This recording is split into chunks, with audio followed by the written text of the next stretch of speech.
dell'intelligenza artificiale. L'intelligenza artificiale è applicata alla scienza medica e questo è il focus del World Health Forum Veneto in programma dal 20 al 23 marzo a Padova.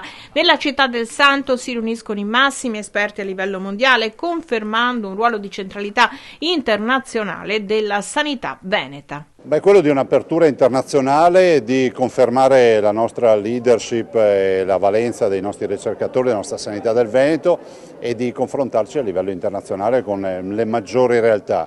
Dar vita a un forum che prenderà piede di anno in anno ed essere la nuova Davos non della finanza, dell'economia, ma della sanità. Coinvolte tutte le realtà cittadine in questo progetto, dal Comune alla Camera di Commercio, al VIM, alla Fondazione Cassa di Risparmio, Motore Sanità e ovviamente l'Università di Padova.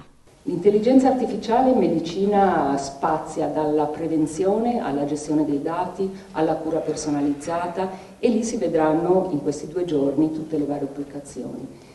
È anche un incontro importante dedicato non solo agli scienziati e agli esperti, ma perché sarà aperto a tutta la cittadinanza ed è questo che vuole essere, cioè informare anche tutti i cittadini, non solo del Veneto, ma di quelle che sono le sfide della sanità oggigiorno. Quando facciamo le cose tutte assieme, Padova diventa la capitale veramente di questa organizzazione.